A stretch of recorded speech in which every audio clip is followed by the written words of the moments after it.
She texted, "Signal's spotty here. Don't worry if I do not reply." But I did not need her signal. I had already seen the wire transfers, 4 separate withdrawals, staggered over 3 days, the joint savings, the emergency account, the brokerage. She left Friday morning with an overnight bag and a too-sweet kiss I now understand was rehearsed. I refreshed the app twice before calling the bank. "Sir, the funds were authorized by someone with full account privileges," the woman said. Of course they were. I sat there in the kitchen, lights off, laptop open, listening to her voicemail trail off into cheerful lies. I said nothing, not yet. I was 2 steps ahead. For 12 years, I arrived before the elevators were fully operational. The flicker in the lobby light never got fixed. The receptionist changed 5 times, but the coffee machine kept dripping rust into the drain. My badge always worked. I had built the firm's onboarding framework, managed compliance revisions across 3 audit cycles, and led 2 acquisitions from due diligence to closure. No formal title change, no bonus structure, just a careful email from Martin every December thanking me for being the linchpin of operations. I kept the workflows moving, the deadlines real, the partners insulated from the slow internal collapse no one wanted to admit was happening. When the new CFO came in, sharper suits, tighter smile, he asked me if I was still holding down the old fort. I told him it had not burned down yet. He laughed, as if I were joking. My office had no door. I sat between the HVAC intake and the printer. Each week, I rewrote slide decks for meetings I was not invited to attend. Martin once stood outside my cubicle for 4 full minutes without speaking, just reading something over my shoulder, then said, "Looks good," and walked away. He liked to send calendar invites with no context, just a time and a subject line in all caps. I learned to anticipate the subtext. His feedback was always vague: optics, bandwidth, execution risk. He spoke the language of risk while delegating all exposure. My reviews were punctual but bloodless, valued for consistency. When the younger associates asked if I was ever going to leave, I smiled and said that not all ambition looks like promotion. I had believed that once, that staying meant something, that loyalty would insulate me. But the insulation had worn thin. This year, the copy machine jammed so often I kept a metal ruler in my drawer just to pry the toner door open. The kitchen fridge buzzed like a dying wasp. No one replaced the bulbs over the hallway stairs, so we walked up each morning in darkness. When I mentioned it to Martin, he replied, "Noted." That was 4 months ago. In the hallway mirror, I began to look like someone I would not hire. I owned blouses in one color, apology blue. I had stopped wearing makeup that year because no one looked at me long enough to notice the difference. Even my mouse pad was peeling at the corners. But I still delivered. I still translated executive chaos into clean outcomes. I still stayed late when things broke. Systems, timelines, people. At home, she said I cared too much. She said they would never reward me, and I told her that some things are not about reward. She had looked at me then the way someone looks at a photo they do not remember taking. I should have paid more attention to that look.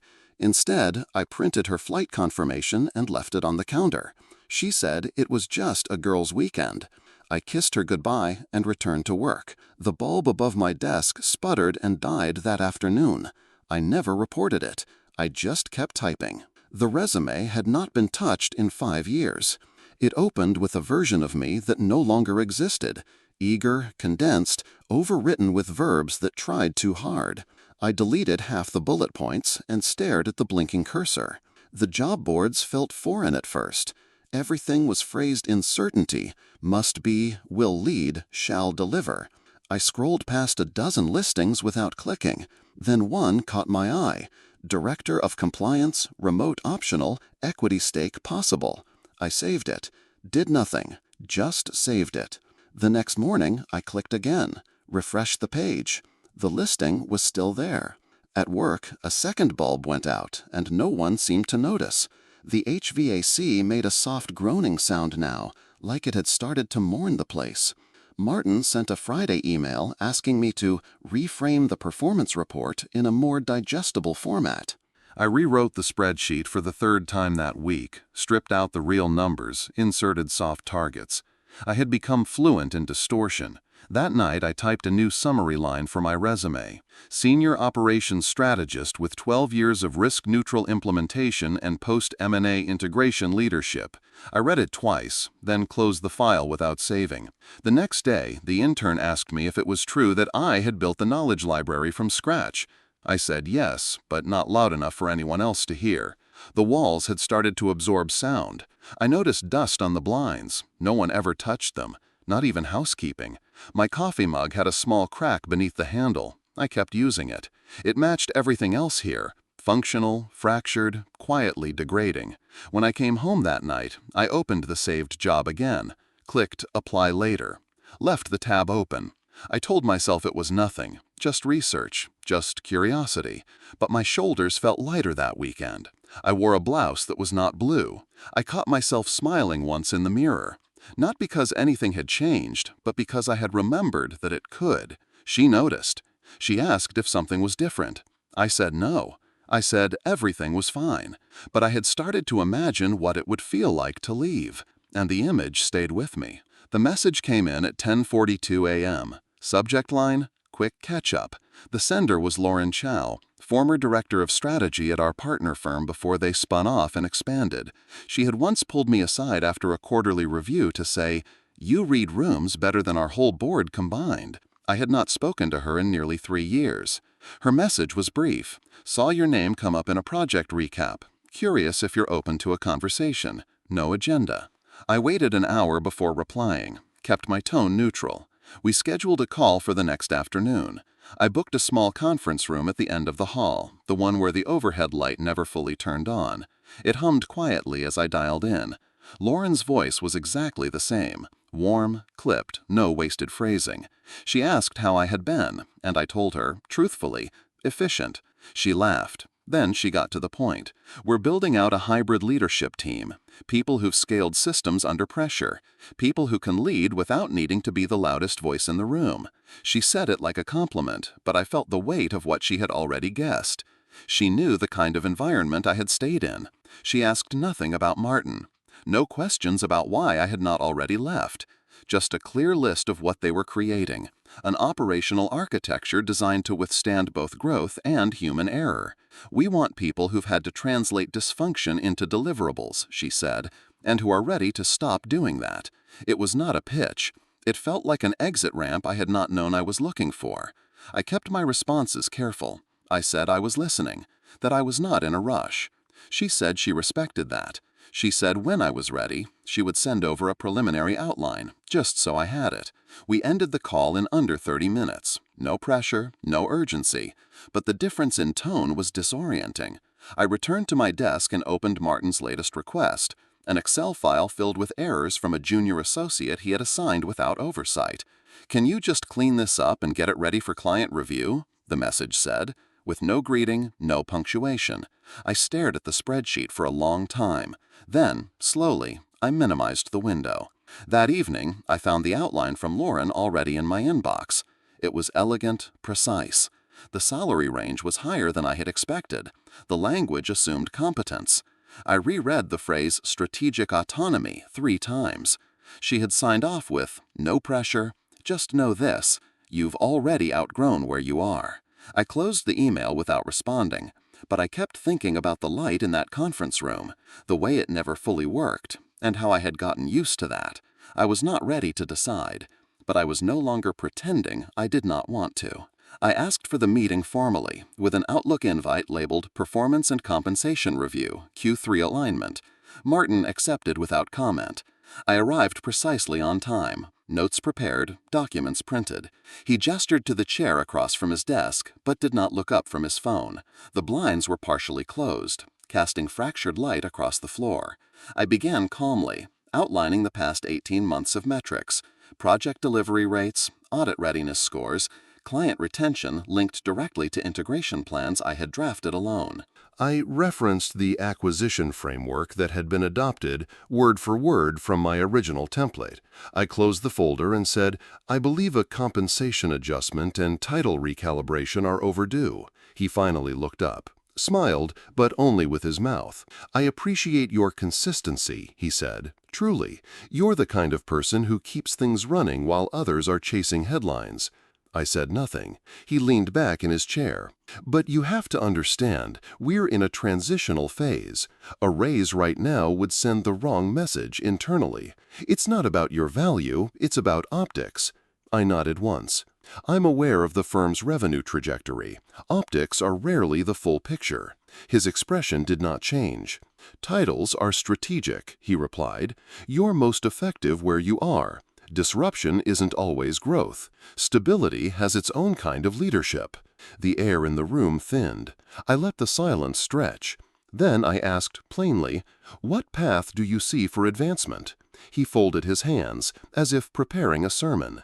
"See, that's the thing. Not everyone needs a path. Some people are anchors, essential, but not necessarily upwardly mobile. That's not a criticism. It's a compliment to your reliability." I felt the words settle like sediment. Anchors do not rise. I gathered my folder, stood without rush. "Thank you for your time." He looked almost amused. "Look, I get it," he said, voice softening artificially. "You've been talking to people. That's fine. But let's not mistake movement for momentum. These firms chase flash, then regret it. You will not be valued elsewhere the way you're valued here." I paused at the door. "I appreciate the clarity." He shrugged, not quite smiling. "Just do not let ambition put you in a position where loyalty starts to look like liability." I said nothing, but I knew in that moment that this was not a conversation. It was a warning, and he had said it so politely I almost missed the insult. I submitted the resignation at 7:04 a.m., 3 sentences long, with a 2-week notice and an offer to document all transitional protocols. I attached the file, blind copied HR, and closed the tab without ceremony. Martin responded at 8:17 a.m. with a 1-line calendar invite. "Let's discuss your next steps. Urgent." The meeting took place in the same room where he had denied the promotion, but now he closed the blinds all the way. He did not sit. "I assume this is real," he said, holding up the letter like a piece of evidence. I nodded. He paced once, slowly. "You know, I trusted you." The phrasing landed oddly, as if the act of leaving had retroactively betrayed some personal secret. I said evenly, "My decision is final. I am committed to a professional handover." His expression tightened. "Did they recruit you?" I gave no details. "I have accepted a new opportunity." He exhaled, then sat down slowly, the performance of disappointment overtaking him. "You could have come to me," he said. "We could have worked something out. But blindsiding us like this, after everything, you should know this won't play well." The tone shifted. Less disappointment, more strategy. "I cannot vouch for you if they call. You understand that, right? I cannot in good conscience recommend someone who abandons a team in the middle of an active quarter." I let the word "abandons" hang in the air. It was not anger. It was rehearsal, a line he had likely used before. "I do not require a recommendation," I said. "They made the offer based on outcomes." His mouth twitched. "Well, outcomes can be selectively interpreted." I understood then that he would make the exit as messy as he could, that he would frame the departure as impulsive, maybe even unethical. Not to punish me directly, he lacked that kind of courage, but to preserve the fiction that no one ever leaves him on purpose. By the end of the day, my name had been removed from 2 internal lists. My calendar access was revoked. The intern avoided my eye. I documented everything, uploaded transition notes, held my meetings. I stayed late without being asked. 2 days later, Lauren called. Her tone was calm but not casual. "Just a heads up," she said. He reached out. I waited. Implied there were performance inconsistencies. I reminded him we have a decade of cross-firm history on you. She paused, then added, "We're not concerned, but I thought you should know." I thanked her. and I meant it. That night, I stood in the kitchen with the overhead light off, the way I often did when I needed quiet.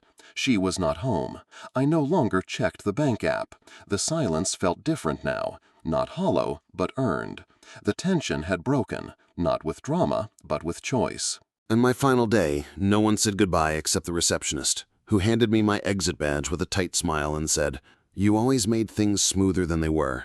I walked out with no box, no ceremony, just my coat and a folder of documents they would never read. I did not look back. In the parking lot, the wind lifted slightly, and I realized I had not taken a deep breath in years. And now, I did, without flinching. 3 weeks after I started at the new firm, the account transfer request came through. It was subtle, just a flagged file in the CRM marked Client Escalation, Response Required. I opened it expecting logistics, maybe a compliance error. Instead, I saw the name of the firm's largest legacy client, the one I had stabilized single-handedly after their merger 4 years ago. The email thread told the story plainly. Missed deadlines, unreturned calls, a quarterly report template submitted with the wrong financial structure. The new associate Martin had promoted, without oversight, had delivered a client deck still marked with tracked edits. I recognized the tone of the client's language. Not angry, resigned. The kind of language that precedes quiet exits. The firm had tried to patch it with vague reassurances, but no real remediation plan had been offered. Buried in the thread was a final line from the client's VP of Ops. "We'd like to continue the partnership, just under different stewardship." I was CC'd. Lauren called me into her office. She did not ask if I wanted it. She said simply, "You are the obvious choice, but take a day if you need it." I did not. I accepted that afternoon and requested a week to build the transition structure myself. The difference was immediate. Calls were returned, files were clean, expectations were set clearly, and more importantly, kept. I made no mention of the former firm, no references, no subtle digs. I worked late the first 2 nights, not out of fear, but because I wanted to deliver precisely. And I did. The client renewed their contract within the month, this time with an addendum for cross-departmental expansion. I forwarded the confirmation email to Lauren with the subject line, "Stability Restored." She replied with a single word, "Exactly." Meanwhile, the old firm began to list under the weight of its own negligence. The leadership reshuffle Martin had been promising never materialized. A partner left quietly, then another. Someone forwarded me an anonymous Glassdoor review that began with, "They confuse silence with loyalty." I did not respond. I no longer checked for updates. I no longer needed to. The collapse was not dramatic. It was administrative. Missed filings, delayed payroll approvals, compliance triggers that would have taken 10 minutes to clear if someone had known the system. But no one did, because they had never learned, because I had always done it for them, not out of obligation, but because I believed it mattered. At the new firm, it did. My documents were read, my templates were adopted. In meetings, people asked questions and waited for the answer. I was not interrupted. Lauren asked me if I wanted to onboard a junior associate to help scale the account. I said yes, and drafted the training plan myself. I built it differently this time. Slower, with explanations, with room for mistakes. I made space for someone else to grow. On a Thursday afternoon, the receptionist at the old firm emailed me from a personal address. It was a short message. "You are right to go. It is falling apart, but no one admits it yet." I stared at the screen for a moment, then closed the tab. No reply. There was nothing to say. The failure was not personal. It was procedural. They had chosen denial over diligence, hierarchy over competence, and now, predictably, they were unraveling. I had not taken anything from them. I had only stopped holding it together, and the moment I did, the fault lines showed themselves. That was not revenge. That was architecture. The internal memo leaked 2 hours after the board meeting. A clipped paragraph buried in the third section confirmed what had already begun to circulate. Martin would be stepping away from day-to-day operations effective immediately, pending a strategic review of executive alignment and operational continuity. The language was antiseptic, meant to contain damage without admitting it. But the timing said everything. The announcement followed a quarter in which 3 key accounts had exited, citing lack of responsiveness and poor knowledge retention. The firm's valuation had dipped, HR turnover was up 12%.